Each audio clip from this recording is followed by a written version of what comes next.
Hola, ¿qué tal? Bienvenidos a Divulga Podcast, un podcast donde platicamos sobre ciencia y sobre las personas que están detrás. Y bueno, el día de hoy tenemos un invitado muy especial, así que ¿qué tal, Diego? ¿Cómo estás? Muy bien, ¿qué tal? ¿Cómo te va, David? Pues bien, aquí agradecerte por aceptar la invitación y por estar acá con nosotros. Pues es un gusto estar aquí. Y bueno, solo para presentarte brevemente, pues Diego es biólogo de la USAC, sacó su máster en Ecología y Conservación en Vida Silvestre de la Universidad de Florida, y ahorita estás haciendo tu doctorado pues precisamente en lo mismo, ¿verdad? De Ecología y Conservación de Vida Silvestre. Sí, así es, también aquí en la Universidad de Florida. Y bueno, al final es muy interesante tu tema porque hay como, siento que, bueno, al menos en el contexto que tengo yo, hay como muy poca gente que estudia esto y bueno, precisamente por lo que entiendo ahorita estás en el tema de depredadores guatemaltecos nativos de agua dulce, pero estuviste trabajando bastante con nutrias, lo cual es un poco extraño, siento que es poco común que alguien haga investigación en nutrias, ¿no? ¿O cómo es eso? Sí, cuando yo empecé a trabajar con Nutrias en el 2009, Al, cuando yo empecé a trabajar con ellas no había ningún trabajo hecho hasta ese entonces. Y entonces, o sea, incluso la IUCN ajá. consideraban de que en Guatemala no se sabía nada. Entonces, en sus reportes y en todo, en los mapas ponían cómo estaba en los otros países de Latinoamérica, pero en Guatemala solo ponían un interrogante. Entonces, se sabía que estaba aquí porque la gente la ha visto o reportes así aislados, ¿verdad? Pero ningún trabajo serio. Entonces, pues lo primero que hicimos fue ver dónde estaba en Guatemala. Hicimos la distribución potencial de la especie en Guatemala y empezar a tomar datos para las primeras cuestiones ecológicas que, que poco a poco vamos avanzando con ellas. Y pongámosle antes de entrar como tal vez en algo más técnico, ¿cómo fue que nace este interés en algo que no se sabe mucho? ¿Cómo interesarse por algo de lo que no hay mucha información? ¿Cómo es esa historia detrás? Bueno, yo venía trabajando con... A mí siempre, desde que empecé la carrera de biología, me gustaron los mamíferos. Ajá. Y entonces estaba yo, eh, pues, que quería, o sea, ese era como el grupo en que quería trabajar. No sabía exactamente con cuáles, que me gustaban los monos, me gustaban o sea, los venados, todo me parecía Ah, fascinante, ¿verdad? ok, ok. Entonces, pero cuando yo iba a hacer mi EDC, que es una práctica que hacemos a mitad de la carrera en la San Carlos, entonces me hablaron de una ONG en Izabal y me dijeron de que si quería yo trabajar algo con jaguares. Y entonces yo así como que, ¿quién va a decir que no para eso? Ajá, démosle. Entonces ahí fue el primer trabajo que hice con carnívoros y pues me gustó y de ahí la verdad que empecé a saltar de entre cosas y cosas que hacer, digamos, con jaguares hay un buen grupo de personas trabajando en Guatemala y a nivel latinoamericano y nadie más le estaba poniendo atención a los carnívoros medianos. Entonces, pues me interesó mucho empezar a trabajar con los carnívoros medianos, pues trabajé con los gatos medianos de Guatemala, con margáis, yaguarundis y ocelotes, hicimos un pequeño proyectito en Montañas Mayas con fondos del FONACON, del Fondo para la Conservación, sí, para la Conservación, no me recuerdo cómo más, es un fondo del CONAP. Ajá. Entonces, también trabajamos en el biotopo del Quetzal, tratando de ver cómo estaban los gatos pequeños de Guatemala. Y, y entonces así, entre viendo qué especies las que no se les ponen atención, ¿verdad? Que son importantes y juegan un papel también muy importante a nivel ecológico, pero como no son el animalito lindo que llama mucho la atención, ¿verdad? O sea, si vas a trabajar con carnívoros, vas a trabajar con los grandes carnívoros. Ajá. Si vas a trabajar con, no sé, con cualquier cosa, querés trabajar con lo que llama más atención e impacte, ¿verdad?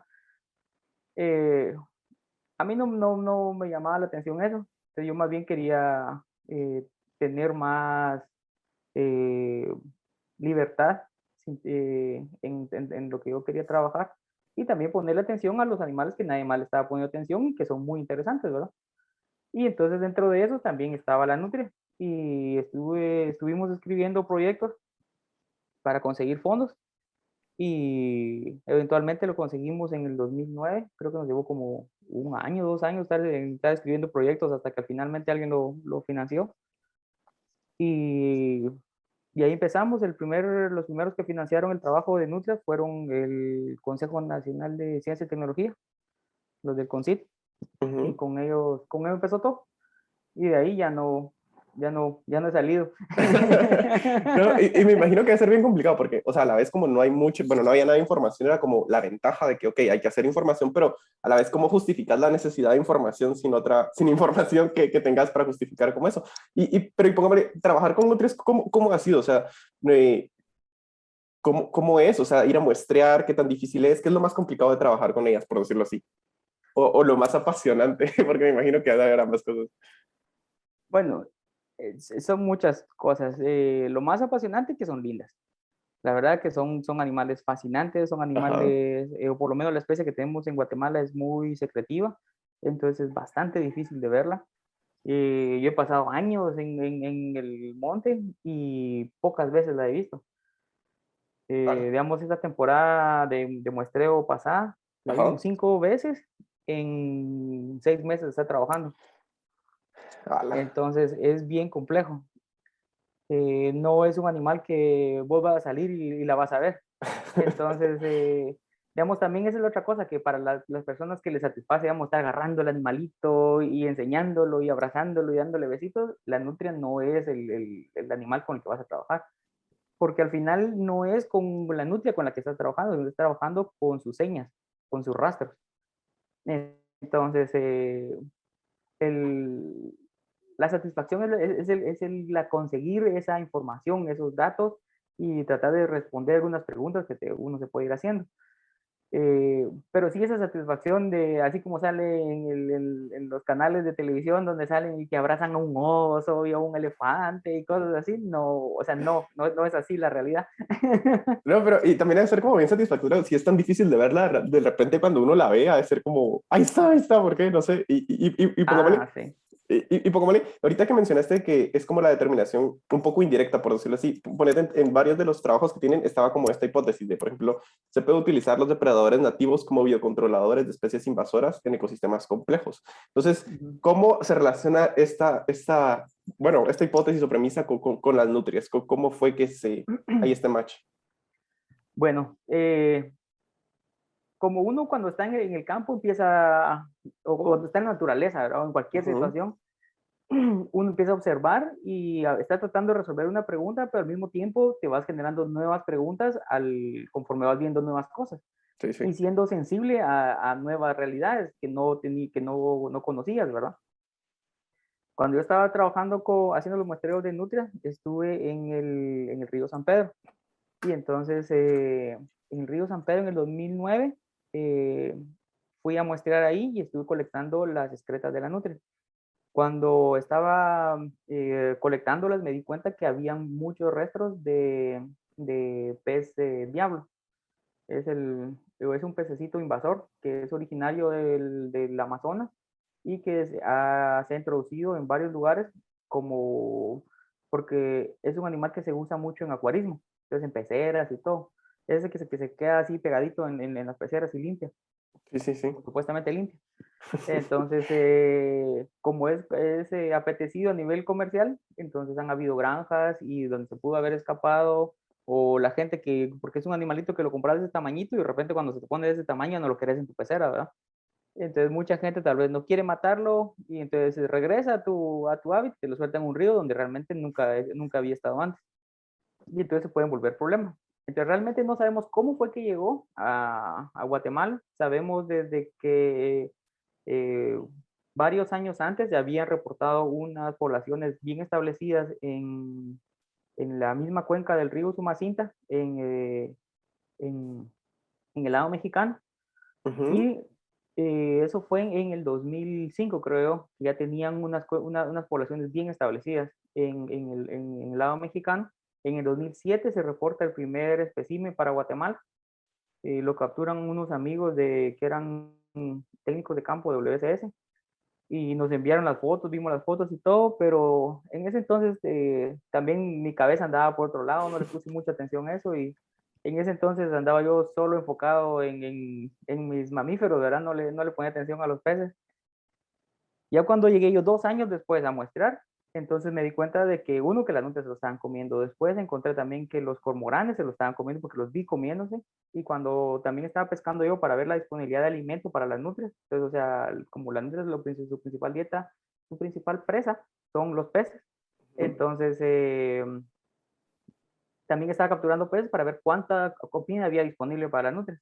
Y cuando abrí unos pejelagartos, que son unos peces que también son depredadores, adentro también tenían al pescadito este invasor en el estómago. Entonces dije yo, bueno, entonces muchos depredadores están comiendo al invasor. Entonces es posible de que ellos puedan servir como un freno para la población del invasor. Digamos, yo sabemos de que en general en un sistema natural normal, con todos los procesos no alterados por los humanos, los depredadores tienden a controlar las poblaciones de sus presas. Entonces, digamos, cuando una presa empieza a abundar, los depredadores empiezan a consumir más esta. Cuando esta empieza a decaer y otra población empieza a subir, empiezan a consumir más esta. Y así, de esta manera, permiten de que hayan muchas especies de presas compartiendo recursos. Digamos, si fueran eh, pero digamos, hablemos de los ríos, que los pescaditos esos que vienen y se comen las plantitas que están en el agua, ¿verdad? Entonces, pero cada pescadito come la planta de una forma distinta o come plantas distintas Ajá. o algas distintas, ¿verdad? Pero entonces cuando uno es muy abundante puede acabar Sí, sí, con sí. algún tipo de plantas o algas. Pero cuando los depredadores lo apachan esa población, deja de que esa población baja, las plantas se recuperan y otra población que se alimenta de otro tipo de plantas o de otra forma de la misma planta, empiezan a crecer y entonces de esa manera se mantiene el equilibrio y pueden todos coexistir. Entonces, ese es el control que se dice que es de arriba hacia abajo, que hacen los depredadores.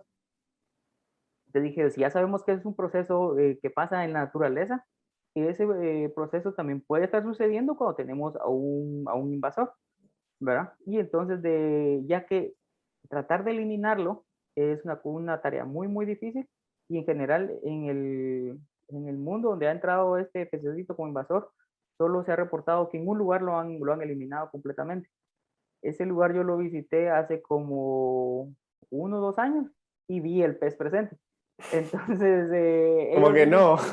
ellos dicen que lo eliminaron, pero en realidad no sucedió, ¿verdad? O sea, llevaron sus poblaciones tan bajas hasta que ya no lo podían detectar, pero siguió presente. Y en el momento en de que ya no tiene mucha presión, puede la población recuperarse. Ujú. Pero entonces a lo que voy es de que probablemente eliminar esta especie no vamos a poder hacerlo, pero si mantenemos una población, una estructura de la comunidad de depredadores saludable, ellos pueden lograr controlar las poblaciones para que los nativos también puedan coexistir. Desde ahí es donde nace toda esta idea, desde mis observaciones en el 2009 y que pues la he venido arrastrando y estructurando cada vez un poquito más hasta ahora, que es la pregunta de mi trabajo de doctorado, muchos Y, años después. pero pongámosle más adelante en lo que tenías en los artículos de tu ponente también hay algo similar, pero era como esta premisa de que, ok, supongamos de que la nutria empieza como, la población de nutrias empieza a crecer mucho porque hay como mucho alimento por parte de peces diablo, entonces ¿será que al final el que crezca tanto la población depredadora puede ser más dañino hacia las especies nativas de la propia área? Sí, digamos, en cuestiones ecológicas hay muchas probabilidades y muchas cosas que se han visto que suceden. Ajá, Entonces, y no todo lo que sucede en un lugar sucede en otro. ok, ok.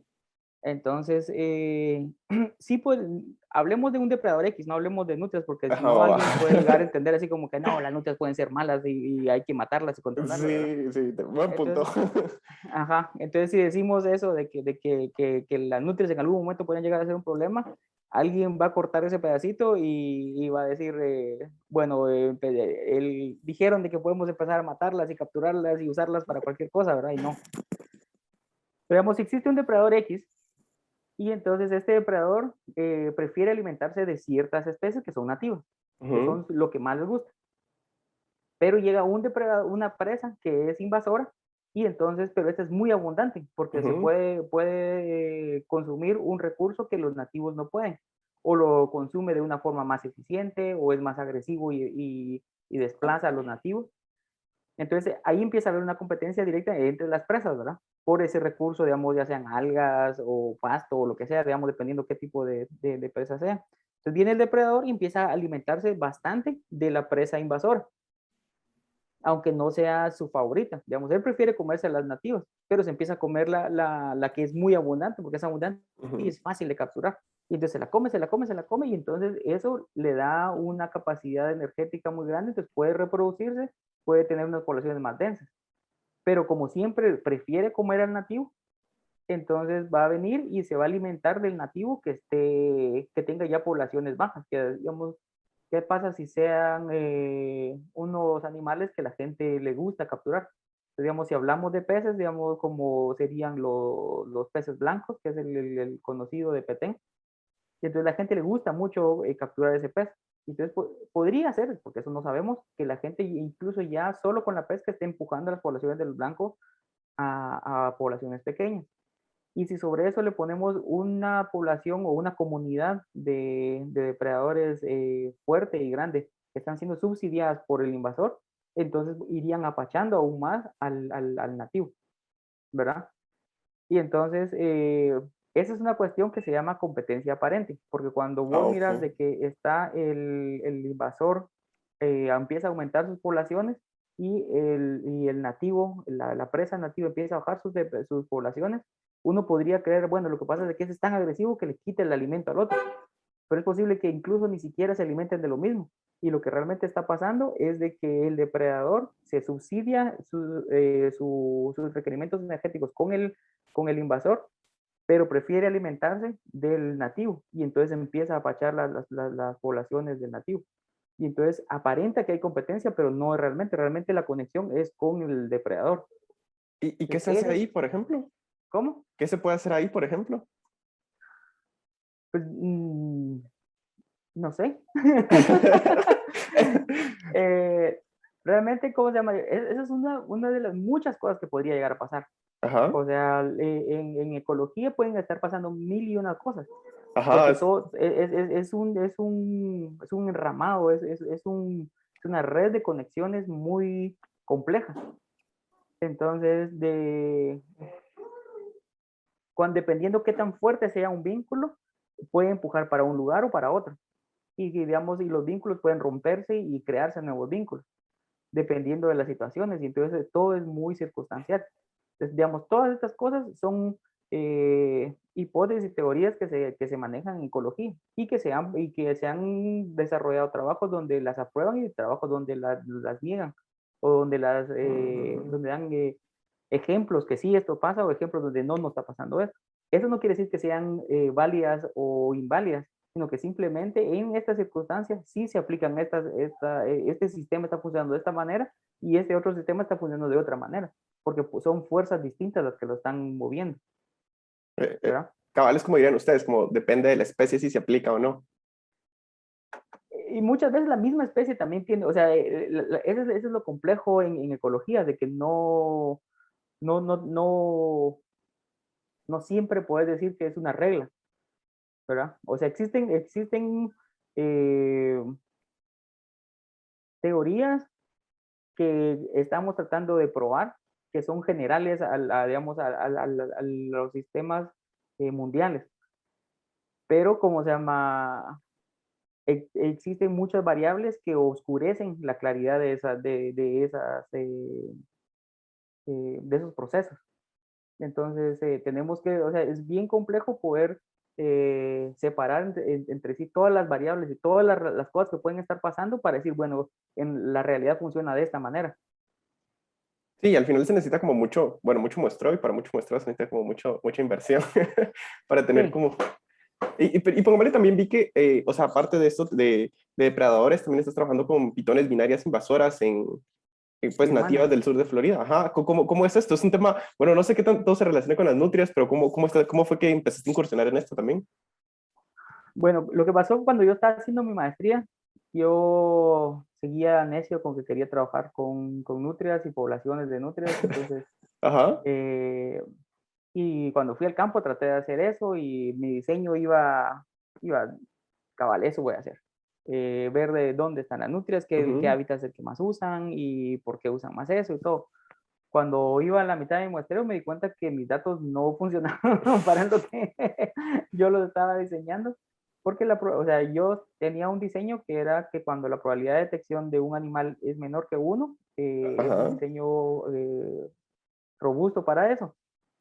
Entonces está diseñado cabal para eso. Entonces, dependiendo de que como lo encontraste en un lugar y la probabilidad de que lo encontraste en ese lugar, que es relativamente parecido a este lugar, ¿qué ajá, probabilidad tengo de que esté presente en este lugar donde no lo encontré y simplemente yo no lo detecté? ¿Verdad? ajá, ajá, Entonces, ese era mi diseño. Pero cuando estuve haciendo los muestreos me di cuenta de que mi forma de muestreo tenía una tasa de detección mucho, mucho, mucho más baja de lo que yo pensaba. Entonces, había lugares donde yo sabía que los animales estaban, que las nutrias estaban ahí y que la gente me había dicho que estaban ahí, pero por la técnica de muestreo que yo estaba utilizando no eran detectables. O sea, era cero, era básicamente cero mi detección ahí.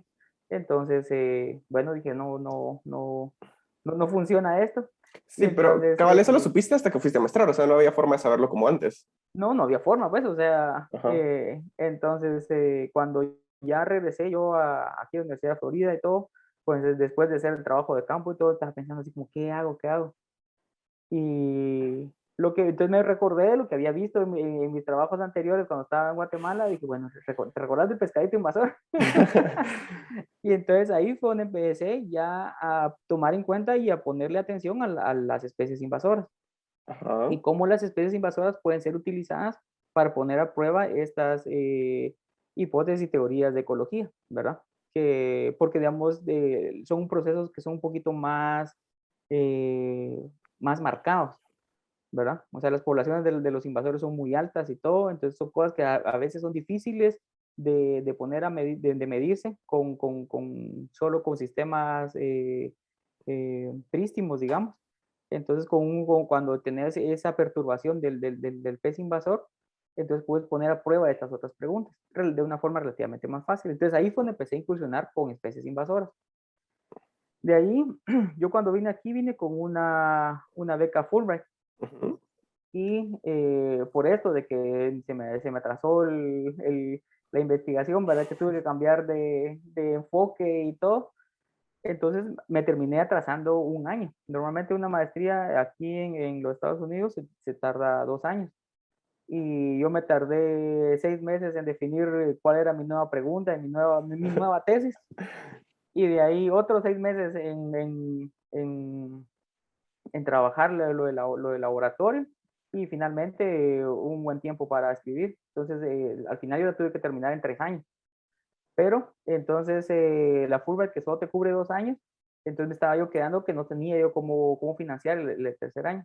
Pero hay una profesora aquí en la universidad de que ella trabaja con las pitones birmanas. Y ella necesitaba a alguien que supiera sobre la identificación de mamíferos a través de pelos y restos óseos. Porque el trabajo de ella, o uno de los trabajos de ella, es ver qué es lo que están comiendo las pitones y cómo esa dieta va cambiando en términos de espaciales y temporales.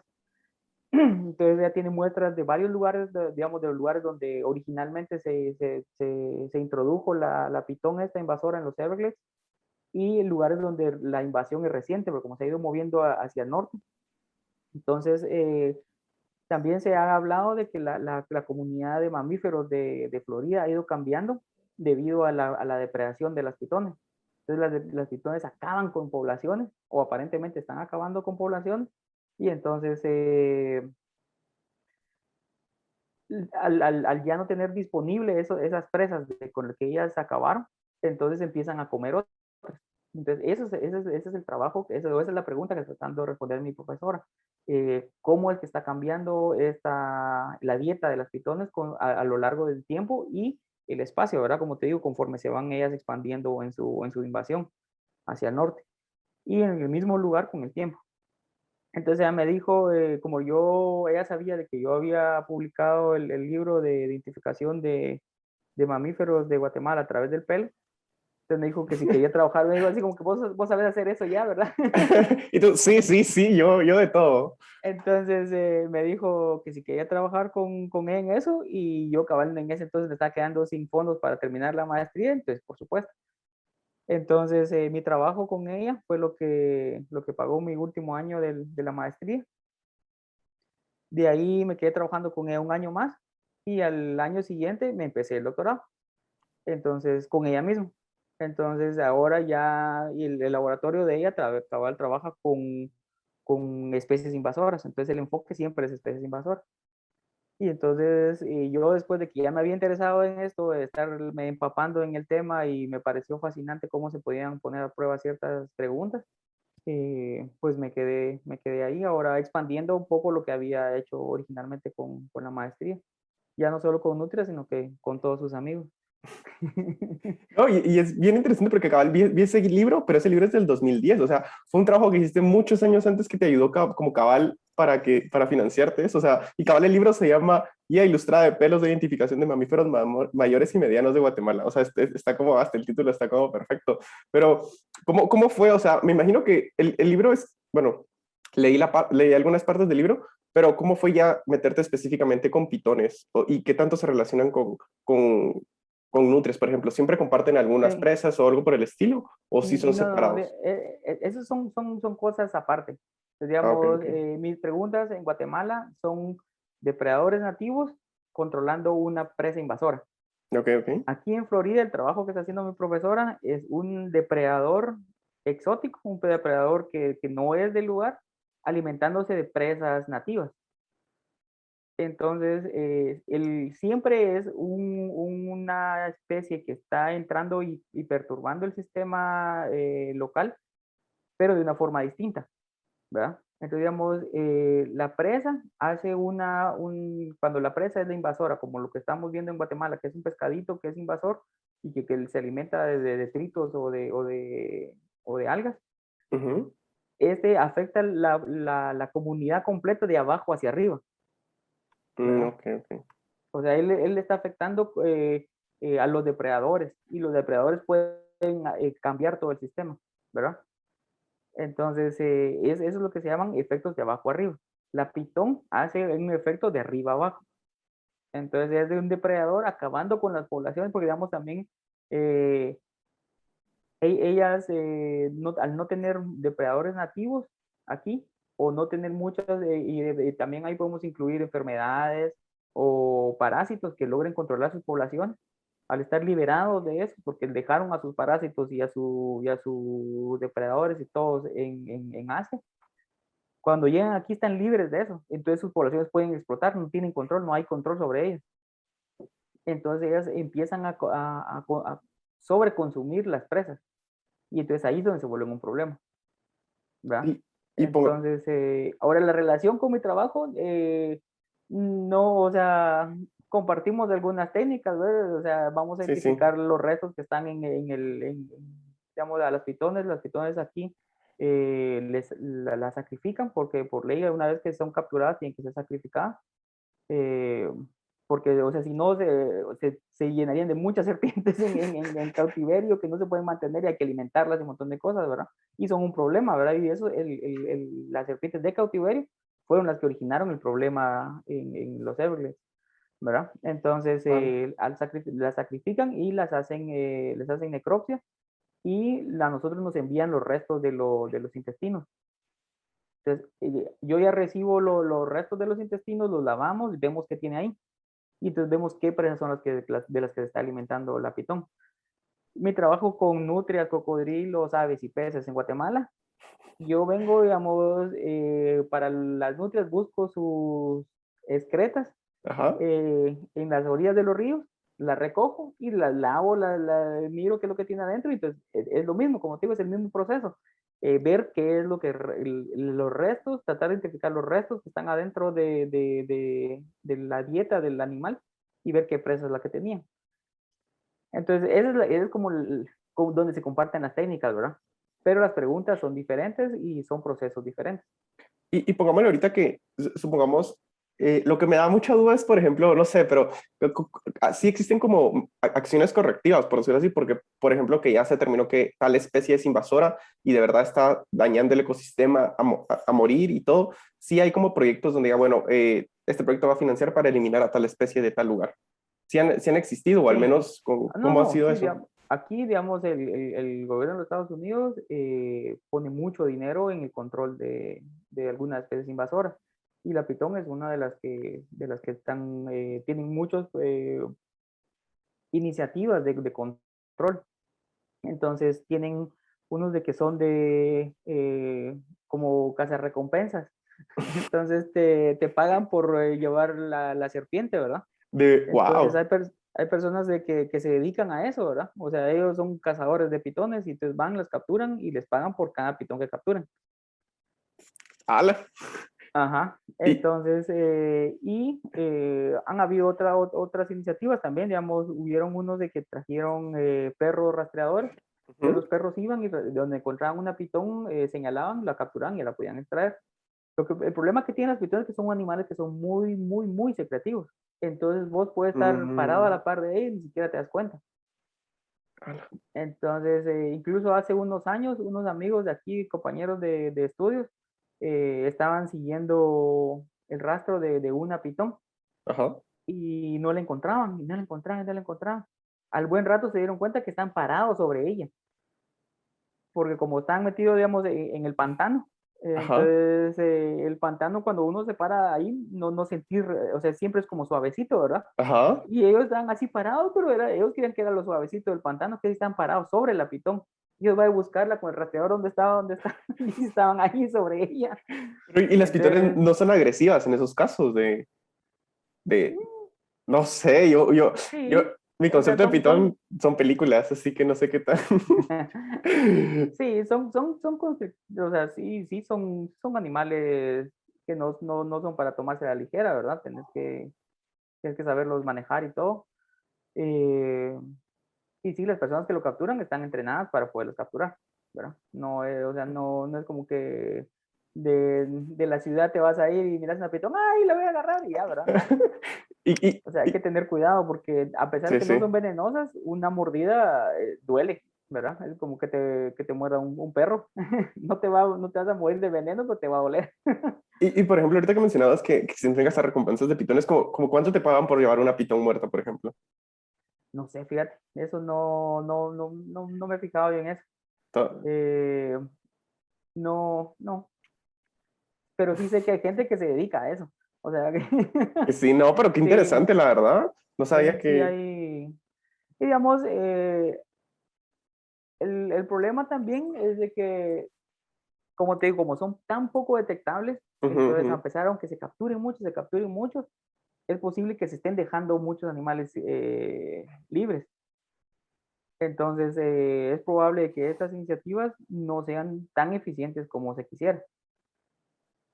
Entonces, y hay otras iniciativas, digamos, también hace unos meses, no me recuerdo hace cuánto fue, también trajeron personas de cazadores de pitones de India, creo yo que eran ellos, y cómo se llama, o sea, ellos hacen eso, como en el lugar donde los animales son nativos. Entonces, vinieron aquí, también tuvieron mucho mejor éxito que las personas que los capturan aquí, igual que los perros, ¿verdad? Vemos el perro que señala donde está la pitón, donde la gente uno pasa y no la mira. Entonces, muchas de las capturas aquí son bien oportunistas, ¿verdad? Entonces te vas en el carro y cuando miras que se va atravesando una, te bajas y la capturas. Entonces, es muy oportunista y muchas veces puede ser hasta poco eficiente, ¿verdad? Entonces, por eso es que se necesitan muchas iniciativas para poder tratar de Ajá. controlar a la especie. Que, Y, y digamos también, como te digo, como es un grave problema, porque también la otra cosa es de que la península de Florida es muy, es muy rica, ¿verdad? En comparación al resto del continente, de la parte continental de los Estados Unidos. ujú. La diversidad que existe en la península de Florida es muy alta. Entonces hay muchas especies que pueden estar en peligro. Sí, Entonces sí. hay especies que son, de especies de ratones que son endémicas, que a la hora de que los pitones les den con fuerza pueden llegar a extinguirlas incluso, ¿verdad? Entonces, sí hay mucha preocupación con eso, ¿verdad? Entonces, de que debido a ellas puedan llegar a extinguirse especies. Y pongo, vale, ahorita que estás ya en tu doctorado, ¿qué planes tenés como qué viene para Diego, por decirlo en el futuro? O sea, una vez que ya termines tu doctorado, ¿qué pensás seguir con el tema de pitones, seguir con el tema de nutrias? ¿Hacia dónde lo querés expandir? ¿Pensás regresar a Guatemala, quedarte o hacer como posgrados para seguir especializándote? ¿Qué planes vendrían? Pues el grado más alto que puede tener es doctorado. Ajá, Después voy a hacer postdoctorado. El postdoctorado es como ser un profesor chiquito. ajá. Porque, porque ya, o sea, no te hace el puesto de un profesor, pero ¿cómo se llama? Tenés como los compromisos de un profesor, Sí, sí. algo así. Entonces son como, son lo que se utiliza para como, para foguearte como profesor, ¿verdad? Esos son los postdoctorados, o sea, ya no es un grado más. Eh, a mí realmente los grados nunca me han interesado, no me importa, para mí eso no tiene valor, lo que importa es lo que vas aprendiendo. Entonces, digamos, mi motivación para estudiar es saciar mi curiosidad, ¿verdad? Entonces, y a mí la investigación me fascina. Entonces, lo que yo quisiera hacer es, pues eso, seguir haciendo investigación. ¿Cómo lo voy a hacer? Eso ya eh, queda por determinarse. Eh, o sea, yo sí, ya ahorita con el trabajo que tengo, puedo considerar que tengo un programa de monitoreo en el área del Usumacinta, en el cambio Ajá. de dietas de las nutrias, y ahora lo estoy expandiendo para dietas de cocodrilos, Ah, aves ok, ok. pescadoras y peces grandes. Entonces es como, y ese ya es un programa que tengo yo como profesional, ¿verdad? Entonces es algo que yo quiero seguir haciendo hasta que ya no pueda salir del campo. Y pongámosle ese monitoreo, me imagino que es por estadios y por etapas, ¿cómo, de dónde vienen esos fondos para ese monitoreo y cosas así? Y me imagino que si Es, lo querés expandir a más de cocodrilos y otros mamíferos, igual necesitas como más gente. ¿Cómo tenés tu plan de crecerlo, por decirlo así? eso es variable, digamos, no es algo que tenga fondos estables. Digamos, yo el primer muestreo se hizo en el 2009, cuando eran fondos del CONCYT. En el Ujú. 2015 fueron fondos propios, de eso fue con mis ahorros que lo hice. Ah, wow. Ajá. En el 2000, se hizo como son ciclos de 5 años. Entre el 2020 me tocaba, por una pandemia que dicen que hay por ahí. Ya no pude, o sea, me fui a Guatemala y estaba listo para hacer mi trabajo de campo, y fue cuando realmente empezó todo. Sí. Y entonces tuvimos que suspender todo y me pasé 6 meses nada más sin hacer nada, hasta que pude regresar aquí y seguir estudiando. De ahí este año ya se hizo el muestreo, que digamos, mis muestreos son básicamente solo temporada seca, porque es cuando es fácil trabajar con esos animales, porque todos están acumulados en el río.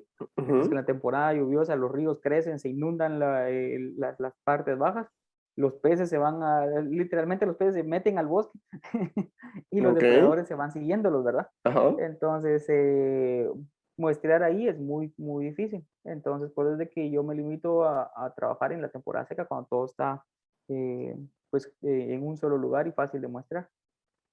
Eh, y los fondos de este año fueron con una ONG inglesa, se llama Ruford, y con unos fondos de aquí de mi universidad, del programa de desarrollo y conservación tropical de los trópicos, es el TCD.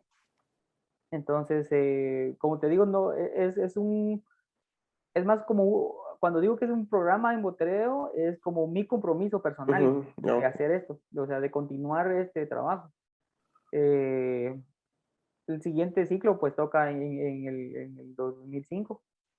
¿Qué fondos vamos a usar ahí? No sé, ¿verdad? Entonces, eso es parte del día, y es parte del trabajo de un científico, ¿verdad? El conseguir los fondos. Eh, es parte también interesante, fascinante y emocionante, ¿verdad? Cuando uno se emociona, empieza a escribir todas sus ideas y las junta y empieza ya a fantasear, así como que todo lo que voy a hacer y voy a hacer esto. Incluso a veces los presupuestos pueden llegar a ser emocionantes si uno está bien interesado en la cosa, porque, digamos, hacer un presupuesto es la cosa más aburrida que puede existir. Pero cuando estás imaginándote así como, y voy a poder comprar este aparato, y voy a poder Ajá, hacer sí, estas sí. pruebas, y entonces eso es lo que, cuando eso te emociona, soportar las cosas aburridas que son, ¿verdad? Y todas las cuestiones burocráticas. Tal vez no es la cosa más linda ni glamurosa de la investigación, pero es parte, ¿verdad? Y, por ejemplo, platicabas de que querías hacer como, son monitoreos en base a dietas, ¿verdad? Siempre en base a dietas. ¿A Sí. dónde lo querés extrapolar? Por ejemplo, siempre a especies invasoras, de qué consumen, por ejemplo, los cocodrilos, de qué se alimentan, si están depredando algo que no deberían o algo que no debería estar aquí para comenzar. ¿Cómo sería eso? Sí, que estén depredando algo que no deberían, no, eso es algo, no sé si esa es la forma de decirlo, Sí, pero buen que punto. estén, Ajá. que están comiendo cosas de que originalmente no estaban ahí, sí. Entonces, digamos, de eso es principalmente la pregunta que estoy haciendo yo con este programa, es ver cómo cambia el consumo de las presas a lo largo del tiempo. Entonces, es algo como analógico a lo que mi profesor está haciendo aquí, solo que ella está viendo el cambio de un depredador invasor. Yo aquí estoy viendo el cambio de los depredadores nativos con la presencia de un invasor. Entonces, la pregunta general, o sea, la pregunta grande a lo largo del tiempo es, ¿están cambiando las proporciones en las que se comen al pez invasor en el tiempo y el espacio? Entonces, comparando distintos ríos de la cuenca del Usumacinta. Entonces, el río San Pedro, el río Mm. Pasión, el Pucté, los Machaquilá, el Salinas y todos estos ríos, ¿verdad? No todos los he visitado, pero entonces cuando estoy hablando de expandir mi programa de monitoreo, es expandirme también en términos espaciales y en términos temporales, ¿verdad? Ah, Y ahora que me estoy expandiendo, que no eran son solo nutrias, sino que también incluyendo a todos los otros depredadores. Esa es como la cuestión global. Pero dentro de eso se pueden ir respondiendo preguntas más finas, ¿verdad? Entonces, digamos, ¿existe competencia aparente? Eh, ¿Existe un control real de los nativos sobre los invasores? ¿Existe una diferencia en qué proporción se alimentan de los invasores, las distintas especies de depredadores? ¿Y en qué estadio del pececito ese se lo están alimentando, ¿verdad? Así como que una garza puede alimentarse de los chiquitos, ¿verdad? Pero un cocodrilo se va a alimentar de los más grandes. O una nutria se va a alimentar de 20 peces, mientras que un cocodrilo se alimenta de uno, ¿verdad? Entonces, esas son otras preguntas de las que también puedo ir contestando. No, o sea, mientras se va haciendo todo el programa grande, ¿verdad? Entonces, el programa grande, como te digo, es ese cambio de proporciones y dietas, y dentro de eso se van respondiendo preguntas más pequeñas y puntuales. sí, es como una recolección masiva de datos que tenés para lo que se te ocurra, por decirlo así. Sí, no, y también, ¿cómo se llama esto? Pues, si eventualmente el gobierno de Guatemala o algunas autoridades o incluso autoridades comunitarias deciden tomar acciones de manejo, ¿verdad? Ujú. Digamos, yo no hago manejo, ¿verdad? Yo hago la parte científica, pero alguien puede, digamos así, que CONAP o la municipalidad o los COCODES decían, bueno, vamos a hacer esto. Y no sé, cualquier cosa que se les ocurra y hacer un manejo sobre los pescaditos estos o algún manejo de control, digamos, que digan que los cocodrilos son peligrosos y decían querer matar cocodrilos o que las garzas son muy feas, que apestan, yo no sé, cualquier cosa que se les ocurra, ¿va? Y entonces, en base a mi trabajo, yo puedo empezar a responder qué efectos han tenido esas acciones de manejo, que ya sea por conservación o control de alguna cuestión, ¿verdad? Ok. O incluso, digamos, también si pasa algo eh, inesperado, ¿verdad? Si entra, digamos, algún otro invasor o cambia el sistema por alguna cuestión, podemos tener información, cómo ha ido, cómo fue antes de esas situaciones y cómo es después de esas situaciones. Y bueno, mira, como nada, se fue bien rápido el tiempo y nada, agradecerte por pasarte aquí al podcast, Diego, de verdad, y por darnos un poco de tu tiempo. Bueno, No, y un gusto bueno, platicar con vos.